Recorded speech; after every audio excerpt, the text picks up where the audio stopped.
Olá, sejam bem-vindos ao curso de Meliponicultura e Ciência Cidadã da Universidade de São Paulo. Eu sou o Celso Barbieri e nessa aula nós vamos falar um pouco sobre a estrutura das colônias de abelha sem ferrão. Existem diversos tipos de estruturas de colmeia e formas de nidificação dentre as abelhas sem ferrão. As espécies mais defensivas, elas costumam ter nidificação externa, como as abelhas do gênero Trigona. Aqui nós temos a guaxupé, a Trigona hialinata, e a arapuá, a Trigona, que são espécies bastante defensivas e que fazem o ninho. Elas constroem os ninhos com barro, celulose pré-processada, cerume e própolis, fazendo uma bioconstrução, uma verdadeira bioconstrução feita pelas abelhas mesmo, né? Então, essas espécies elas se aproveitam de algumas estruturas para apoiar os ninhos. No caso da arapuá, nós temos os ninhos apoiados em forquilhas de árvores, e no caso da guaxupé, no tronco da árvore ou em ambientes mais urbanos, assim, em muros. Também existem o tipo mais comum, né, de ninho de abelha sem ferrão são os ninhos internos. Em ambientes naturais, o tipo mais comum de nidificação é dentro de ocos de árvores, como na foto aqui da Melipona rufiventris. A tujuba, uma abelha muito característica de cerrado e que justamente por falta de espaços para nidificar, né, de ocos de árvore no seu ambiente natural, ela está ameaçada de extinção. Já a jataí, que também é uma espécie que utiliza ocos de árvore para nidificar, ela já é bem mais adaptada para ambientes antropizados, para ambientes urbanos, e que ela consegue fazer os ninhos não só nos ocos de árvores, mas também em buracos de muro, em gaveta de churrasqueira, em caixas de energia elétrica, em qualquer lugar que tiver pouco mais de 1 litro de volume, elas conseguem fazer os seus ninhos, né? Então elas se adaptaram muito bem a esse meio urbano. Outra categoria de ninhos internos de abelha sem ferrão são os ninhos subterrâneos, como por exemplo esse ninho de Paratrigona subnuda, a jataí da terra, que faz ninhos em ocos de formigueiros abandonados. Esse grupo de espécies se aproveita de espaços que antes já foram ocupados por outros animais e que construíram essa estrutura. No caso da paratrigona, elas têm inclusive um ninho preparado para lidar com a chuva, tendo até uma câmara que funciona como uma espécie de piscinão para evitar esses alagamentos. E além dos ninhos internos ou externos, nós temos os ninhos que são facultativamente internos, como no caso da boca de sapo, né? As abelhas do gênero Partamona, nelas é muito comum essa característica de se aproveitarem de semicavidades para fazer seus ninhos. Elas não precisam de ocos muito grandes, né? Elas aproveitam a cavidade e continuam o ninho. Mas elas também podem fazer esses ninhos sem nenhuma cavidade. Então depende da oferta de local para nidificação, porque essas abelhas também podem fazer os ninhos apoiados em algumas forquilhas de árvore, se elas estiverem um pouco mais protegidas. Tanto que é muito comum que essas abelhas boca de sapo façam seus ninhos em abelhas ou samambaias. Fazem os ninhos geralmente debaixo de maquises, funcionado.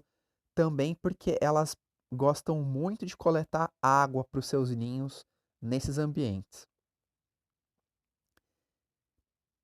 E essa arquitetura externa dos ninhos, muitas vezes ela se reflete na arquitetura interna dos ninhos de abelha sem ferrão.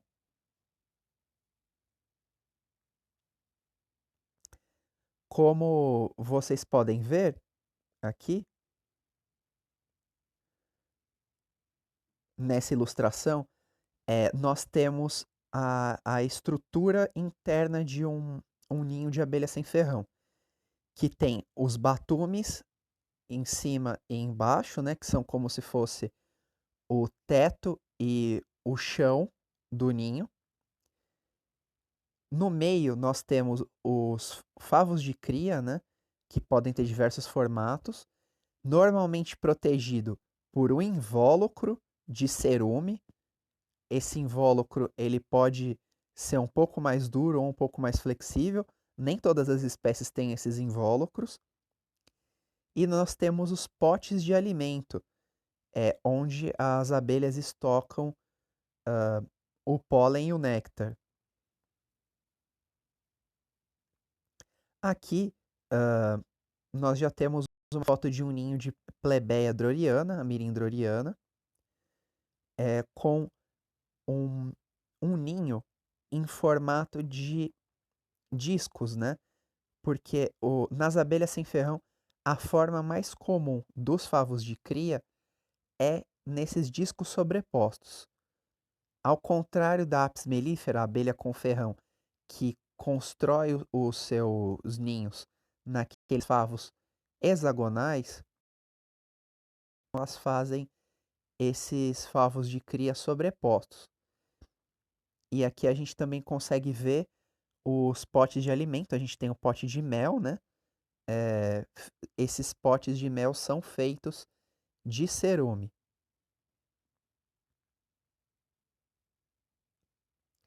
Aqui nessa imagem da colônia, né, da colmeia em corte, é muito claro ver como que funciona essa distribuição, né, dos itens, digamos assim, dentro de uma colmeia. No centro, no ninho e no sobreninho, né, nos dois módulos de baixo, o ninho é o módulo aqui como se fosse do chão, e o sobreninho é o módulo do meio nessa foto. Neles nós temos os favos de cria, da onde nascem as abelhas jovens. Justamente por ser daí que nascem as abelhas jovens, esses potes de alimento que estão nas laterais desses dois primeiros módulos, eles são os potes de pólen, que é o alimento proteico que vai ser importante para alimentar essas crias jovens. Que nós chamamos de melgueira, aqui nós temos os potes, a reserva energética das abelhas. Elas que vão fornecer o alimento energético para as abelhas sem ferrão. Também existem espécies de abelhas, como as do gênero Phresiomelita, a famosa marmelada, né? Que constroem os favos de cria em formato de cachos. E esse tipo de arquitetura interna do ninho, ela é muito proveitosa para ocos que não são contínuos, como no caso das abelhas que fazem os ninhos em discos. As ninhos em cachos geralmente são melhor adaptadas para ocos mais tortuosos, em que você não tem um espaço contínuo tão grande, então elas conseguem adaptar melhor o formato do ninho.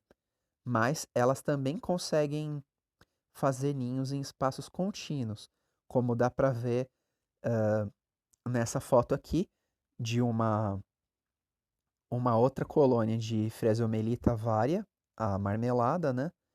Essa colmeia aqui, ela estava pronta, estava no ponto de multiplicação.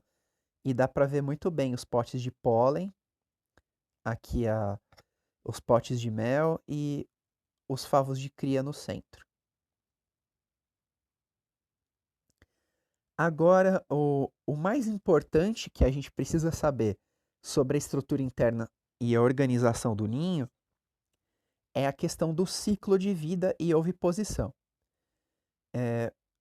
Porque assim, para qualquer manejo que você vai fazer nas abelhas sem ferrão, você precisa saber como funciona o ciclo de vida para não cometer nenhum erro que possa prejudicar a saúde da sua colônia. Então, vamos ver aqui como que se dá o desenvolvimento das abelhas de forma muito breve, né? O que acontece? As operárias, elas constroem, como dá para ver nessa ilustração, elas constroem células de cria que são feitas de cerume. Elas constroem com cerume. E depois elas enchem com alimento larval, que vai, como o nome já sugere, alimentar as larvas que vão nascer ali. Então, quando essa célula de cria ela está cheia de alimento larval, a rainha ela vai, bota o ovo em cima do alimento larval e esse ovo vai ficar boiando no alimento. Depois de botar o ovo, as operárias vão fechar essa célula de cria ou opercular, né? E a rainha vai passar para botar em outras células que estão vazias ainda. E aí, depois disso, o que acontece? Depois de alguns dias, os ovos vão eclodir, vão nascer as larvas, e as larvas vão se alimentando desse alimento larval, até que elas vão consumir todo esse alimento e vão passar para a fase de pupa. Elas vão com casulo de seda. Quando elas terminam de construir esse casulo de seda, elas estão passando por uma metamorfose, né? O que acontece? As outras operárias, elas vão raspar aquele cerume que foi depositado para construir essa célula de cria, para facilitar a imersão dessas abelhas jovens. Então, depois da fase de pupa, ela passa por essa metamorfose e emerge a abelha já adulta. E isso é um ciclo que começa geralmente pelo centro do favo de cria e vai passando para a periferia. Então, quando você vê um favo de cria maduro, né, que já não tem mais aquela cera em cima, aquela capa, e já tem um buraquinho ali no meio, é porque ele está nascendo. Aqui, ó, nessa foto, a gente consegue ver muito claramente um favo de cria de uma abelha do gênero Scaptotrigona, né? E é muito importante saber que essa célula de cria que está indicada aqui, ela é bem maior, né? Do que isso significa que ela é uma realeira, ou célula real. Né, dessas células que têm uma maior quantidade de alimento, é que nascem as rainhas. Em praticamente todos os gêneros de abelha sem ferrão, com exceção do gênero melípona. Então, todas as não melíponas ou trigoniformes, elas necessitam dessa célula real para poder passar pelo processo de multiplicação. Aqui nessa outra ilustração, nessa outra foto, dá para ver claramente uma célula real em processo de construção. Então é daí que vai nascer uma rainha virgem no futuro. Bom, e essa foi a aula sobre estrutura e arquitetura dos ninhos de abelha sem ferrão. Vocês podem ter mais informações aqui nos links que estão aqui embaixo. E para continuar assistindo o curso, vocês podem se inscrever no canal. Muito obrigado.